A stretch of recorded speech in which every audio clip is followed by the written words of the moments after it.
We are finished with Night of the Spadefoot Toads, so I have kind of a mixed bag of stuff to do today.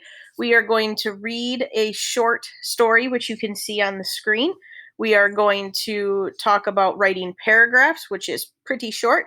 We're going to talk about compound words, and we're going to talk about storyboards. And so we should be able to get through it fairly fast. I'd say about a half an hour or so, and then you'll be off doing some work at Seesaw. All right, this is called The Big Move. Ever since Hannah was an infant, she and her parents had left their tiny city apartment and spent 2 weeks in the country every June. They rented a big old farmhouse on a large farm. Though the farm was no longer in use, there were acres of fields and woods to explore and even a pond for swimming. Hannah considered those 2 weeks at the farm the best 2 weeks of the year. This June, like every other, everyone packed swimsuits, shorts, and hiking shoes and eagerly headed to the country. Hannah could tell something was different, though, because her mom and dad grew especially quiet as they approached the farm. Hannah figured out why when she saw the big for sale sign posted at the end of the gravel driveway. The owners are selling the farm. What will we do next June? Hannah exclaimed. How would you feel about living in the farmhouse all year? Hannah's dad asked. At first, Hannah thought to herself that it sounded fantastic, but then she wasn't so sure. She had lots of questions. How would she make new friends in the country? Where would she go to school? What do people do for fun in the winter? Could she keep taking karate lessons like she did in the city? Hannah's parents tried to reassure her. She would adapt quickly, they explained. Hannah could have friends visit from the city, and she would certainly be able to keep studying karate. Her parents told her they would move before the school year began so Hannah would have an easier time adjusting. By the end of the week, the decision was finalized. For the next 2 months, Hannah tried to stay positive, but she also made herself a list of the things she would miss about city life, like the bright lights at the night and the stores and restaurants and museums. When moving day came, Hannah was both excited and nervous, just like her parents. During the first week of school, she made a new friend. Soon the girls started riding their bikes together, and they registered for the same karate class. Hannah even started to enjoy the quietness of the country. It certainly was not as exciting and busy as the city, but the farm was lovely, and the woods were filled with adventures. She could still visit the bright lights and excitement of the big city. Best of all, living in the country versus a small, cramped apartment in the city gave her the best opportunity of all. Her family adopted a puppy. All right, so let's look at some questions regarding the big move and Hannah and her family. So the first thing we're going to do is we're going to gather some evidence. It says, identify 3 elements of the city life Hannah thinks she will miss before she moves. So if we go back here, I'm going to grab my highlighter. If we go back here, we're going to look for things that she thought she would miss about the city. And if we look at this bottom paragraph here, she started to ask some questions. She said, how will she make new friends? Where would she go to school? What do people do for fun in the winter? And could she stay with her karate? Now, if we look over on the other page, it talked about but she also made a list to herself of all the things she would miss about city life. She would miss the bright lights at night, all of the stores, restaurants, and museums.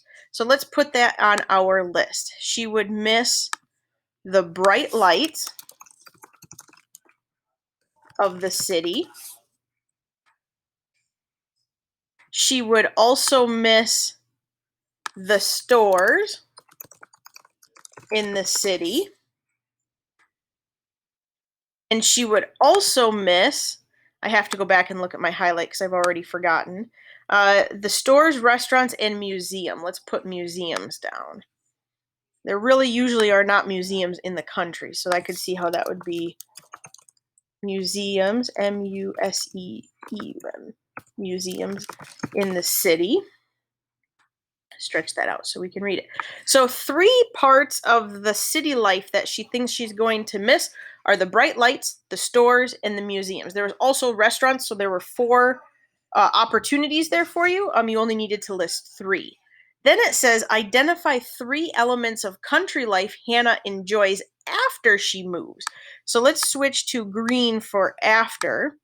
And we're going to we're going to go down. It says Hannah even started to enjoy the quietness of the country. The woods were filled with adventure.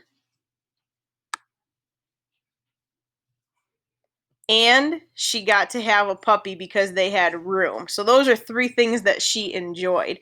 So let's go back to our list. Three elements. I already forgot the first one. Hannah enjoyed the quietness. So the country was quiet.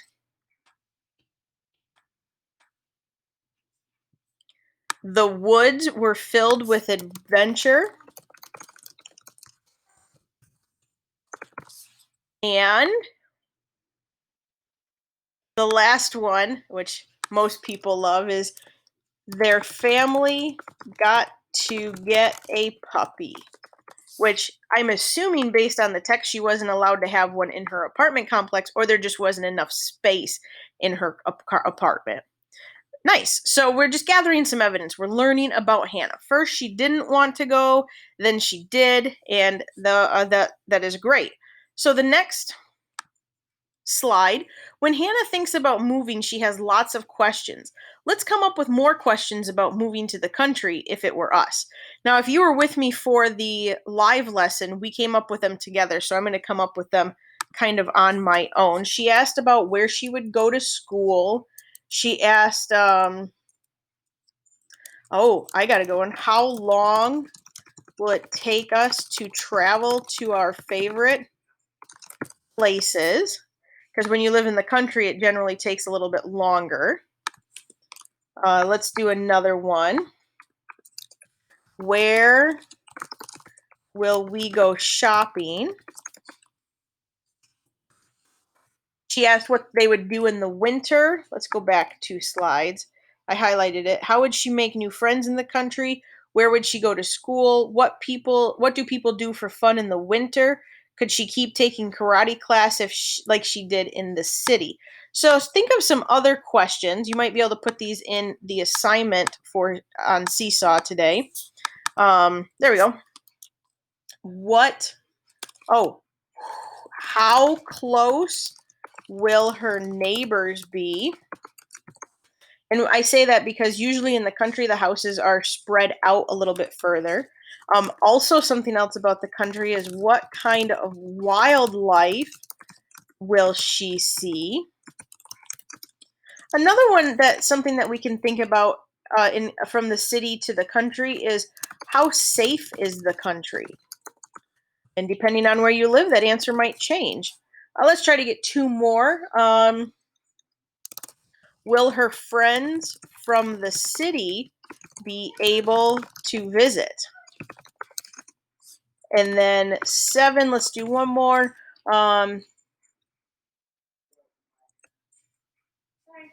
What will it be like living in a big house? Because she went from an apartment to a house. So there are so many questions. We could probably do this all day, but I want to leave it at that. And a good reader asks questions. So when you're thinking about the topic of the story, when you are also asking questions, that's keeping your brain gears going on the task. All right, let's keep going. What evidence from the text can you use to prove that Hannah's feelings have changed from before the move to after the move? So if I go back to the story and I look down here, the biggest one of all is that she got a puppy, right? That was one thing she really liked. But she also made a new friend. They're riding bikes together, and they even went to the same karate class. So that tells us that she really likes living in the country, that she has adjusted well. Those 4 things. I'm going to put all 4 of those things on slide 4. So in the text, it says, let me stretch this out. It says, let me get an exact quote. I love exact quotes. I think they make us sound smarter. During the first week of school, so very fast, she made a new friend. Says, during the first week of school, she made a new friend. And that direct quote there can then allow me to continue typing about that new friend. They rode their bikes together, and they also took the same karate class. Now, if I were going to say it exactly how it said it in the text, then I would want to use quotes, but I kind of rephrased it there.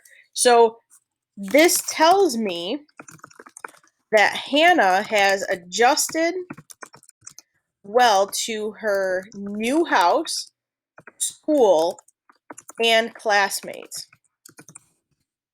Notice how I use capitals and periods and complete sentences. They make sense. All right, let's carry on. So that's really all that is. That's something that I like to do throughout the books when the books aren't too long. But this book was really long, so it was hard to do that during the Night of the Spadefoot Toads lessons. All right, let's carry on. We are going to talk about, I have an empty slide there. I did not mean to have that empty slide there. Goodbye, empty slide. Delete. We are going to talk about parts of a paragraph. So we have 4 parts of a paragraph here. A paragraph is a group of about 5 sentences. I usually say 3 to 5, so you can have 3, 4, or 5 sentences because you don't want it to be too short, but you also don't want it to be too long. And a paragraph has one topic. So I'm going to show you a terrible example of a paragraph here in a minute, but you want it to be all about the same thing. So number 3 says paragraphs have an opening sentence and a closing sentence, usually with details in the middle, and we need to indent the first section of it. So indenting on your computer, you have a button that says TAB.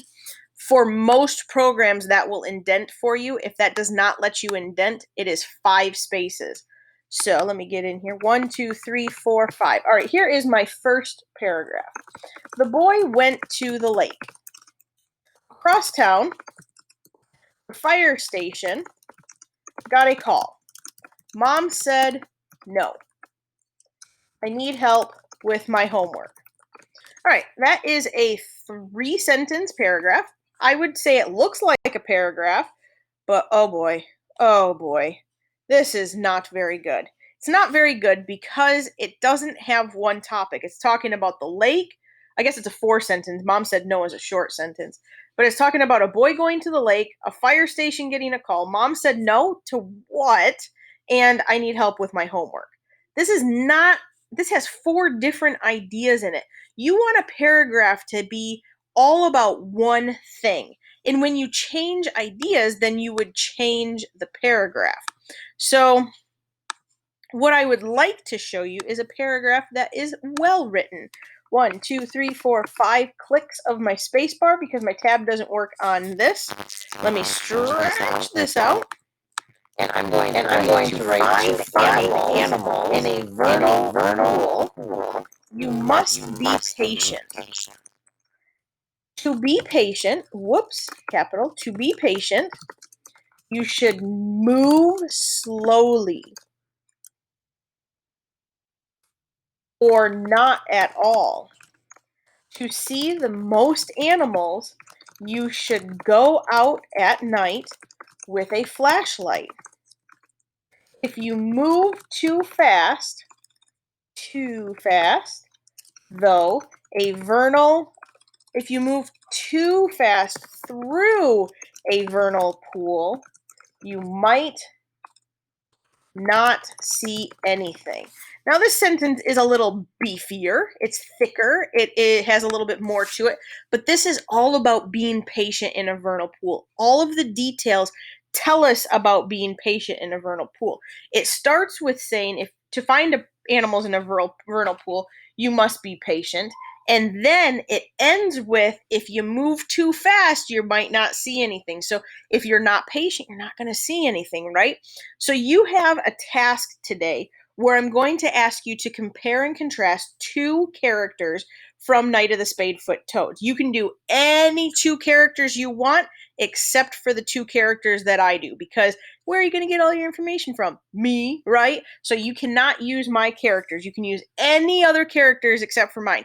And if you use one of my characters, but you compare and contrast them to somebody else, that is totally fine. You just cannot use my characters. And my characters are going to be Mrs. Tibbets and Tabitha Turner. I figured most people wouldn't pick Tabitha Turner, so I picked her. You can pick Mrs. Tibbets as long as you compare her to somebody else. You can pick Tabitha Turner as long as you compare her to somebody else, but you cannot choose both of mine. So what I'm going to do here is I'm going to take some time to think about details from the story about Mrs. Tibbets and Tabitha Turner. So what I know about Mrs. Tibbets, she loves nature. These are going to be only for Mrs. Tibbets. She's a teacher. She wants to save the vernal pools through the whole story. I'm going to touch on that. She loves the land. I guess it's kind of like she loves nature. She believes she is she is very smart about animals in her backyard. And you know what else I'm going to say? I'm going to say she is brave. I'm going to say she is brave because Tabitha Turner is kind of, she sticks up to Tabitha Turner for a long time, and then finally towards the end of the book, she's like, it's not going to do any good, Ben. I've already tried talking to her. Now, Tabitha Turner. Now, for most of the story, Tabitha Turner, I know she wears high heels, so I'm going to say she is fancy, maybe, high heels, dressed up. She doesn't care about the land. She doesn't like nature. I'll make it a little bit bigger. She wants to sell the land, and she is bossy when it comes to Mrs. Tibbets. See if I can come up with one more. She is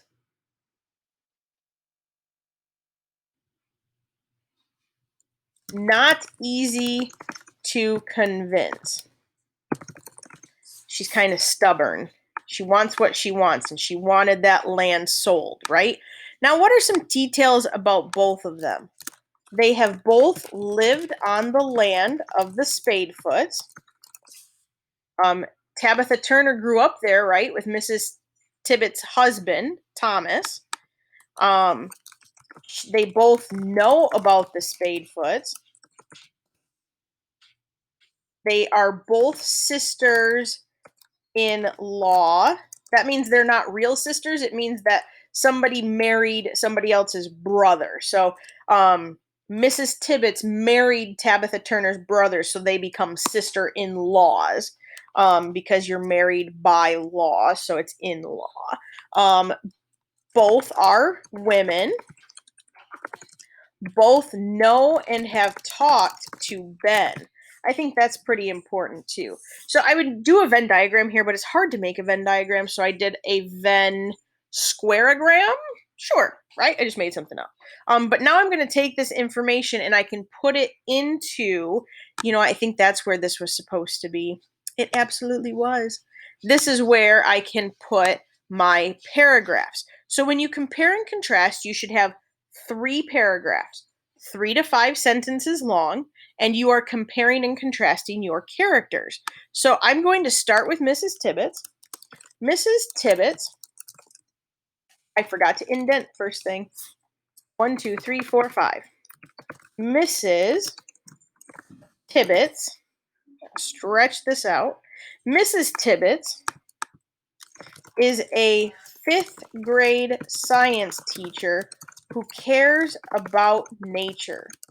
She loves to be on the land that she owns, and she likes to look for spadefoot toads.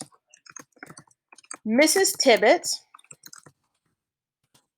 knows that spadefoot toads are endangered and she wants to save them. Let me go back. I need one more sentence. She is a brave person for sticking up for the spadefoots and trying to protect their land. Now, when I'm writing that, it tends to be kind of choppy, so I like to reread it before I go on to the next the next paragraph.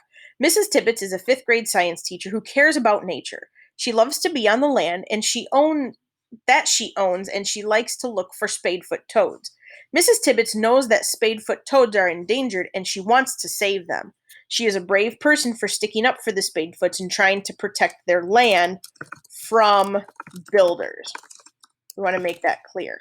Now I'm going to start my next paragraph. 1, 2, 3, 4, 5. My next paragraph should be all about Mrs. Tabitha Turner. Tabitha Turner is, let me go back a slide. Tabitha Turner is a fancy woman who doesn't care much for nature. She is trying to sell the land that her and her brother grew up on so they can build houses. She doesn't seem to care about the spadefoot toads. What she's looking for is money. Now I added a couple of details that I didn't have on my list, but they are still true to the story. Now we can compare them. We can compare them. We can say what's the same. Whoops. 1, 2, 3, 4, 5. Mrs. Tibbets. I always like to stay in the same order. So I talked about Mrs. Tibbets first. I'm going to list her first.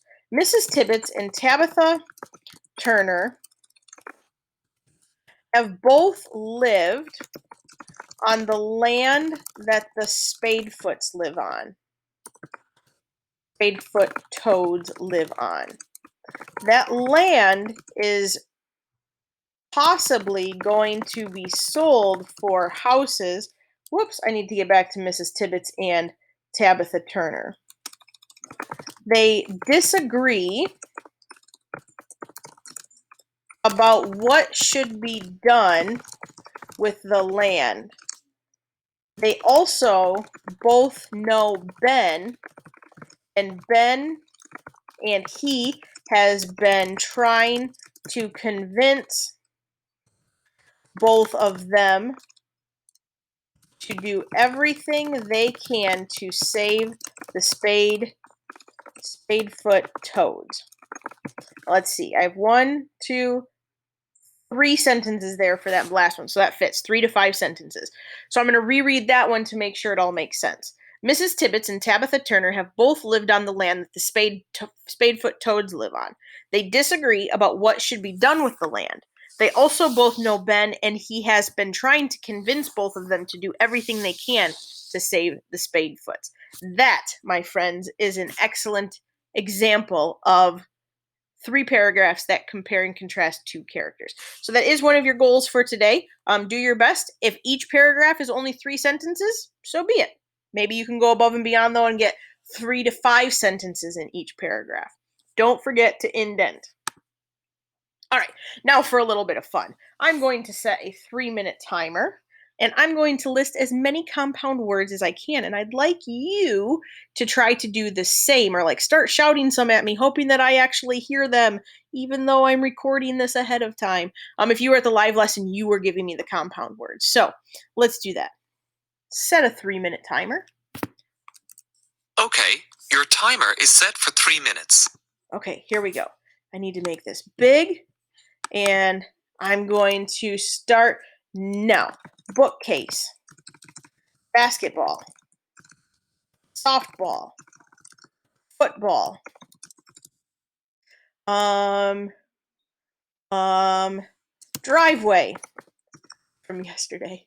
Oh man, it's hard when I'm under pressure. Um, uh, no, I'm choking. I'm choking. Mm.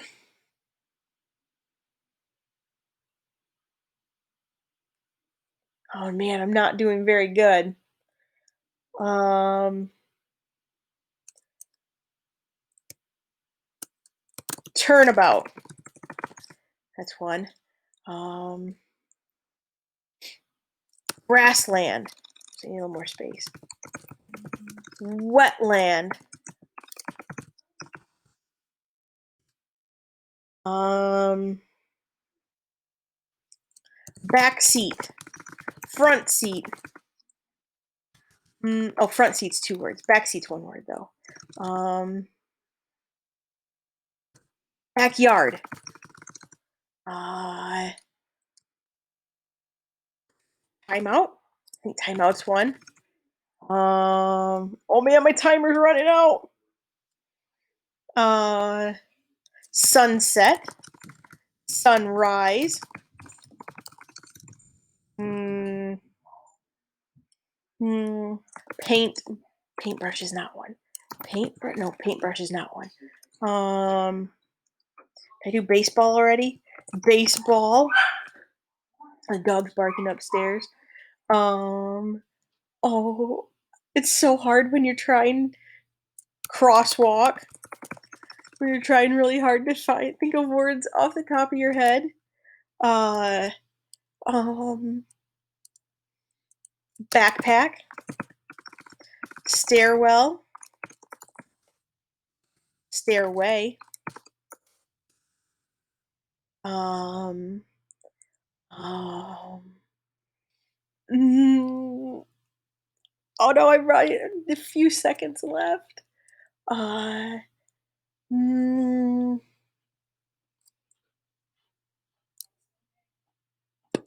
oh no, I'm running out. I'm running out of time. Book bag.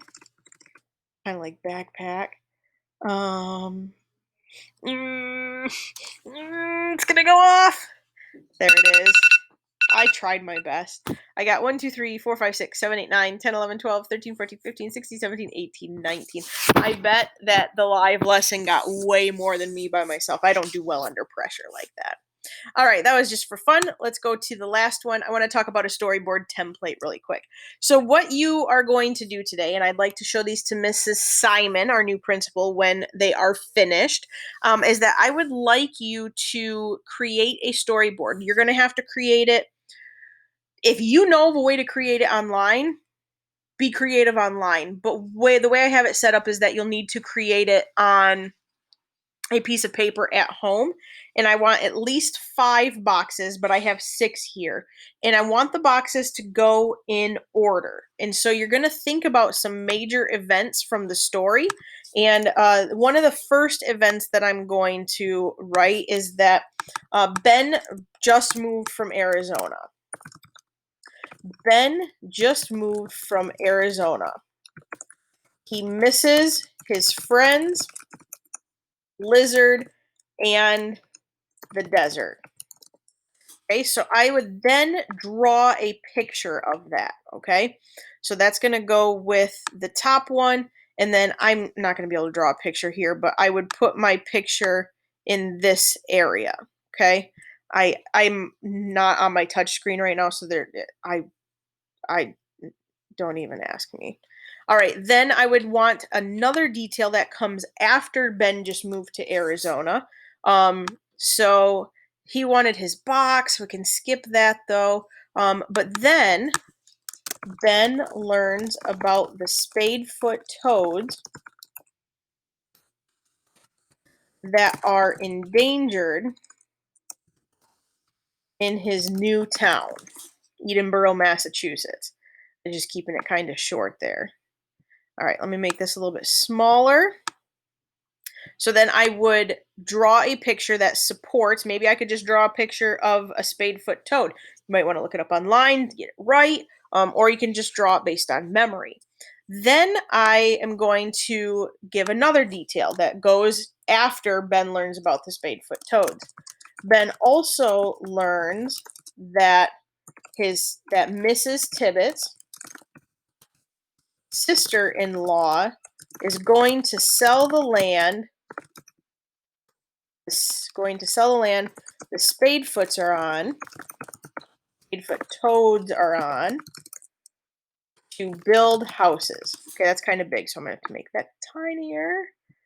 You'll have more room on your like personal sheets. So then I would need to,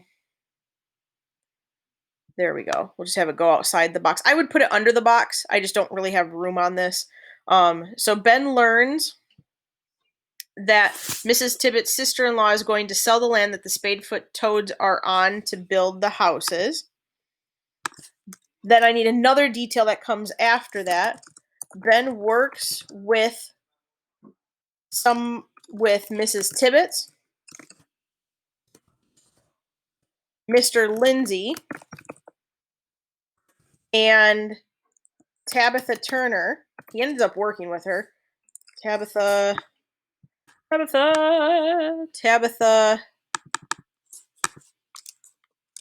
Turner to save the spadefoot toads.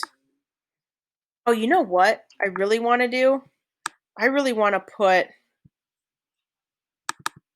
up here, Ben learns about the spadefoot toads that are endangered in his new town, and he also learns about the vernal pools they use. Then my picture could be of a spadefoot toad in a vernal pool, right? More detail helps the reader out. So then we have Ben also learns that Mrs. Tibbetts' sister-in-law is going to sell the land that the spadefoot toads are on to build houses. And then Ben works with Mrs. Tibbetts, Mr. Lindsay, and Tabitha Turner to save the spadefoot toads. Then we learn that Ben learns to love his new backyard. And his new backyard isn't the desert, it's the woods of Massachusetts, but he loves that. So that's a very basic one of only 5. That's your minimum. If you want to do 6 or more, be my guest. Just make sure I can see it when you take the picture. You'll want to make sure you're holding it nice and still so it's not all blurry. Okay, so they need to be in order. You do need to have pictures, even though I don't have pictures, and you need to have at least 5 details. Okay, I think you can do it, and good luck.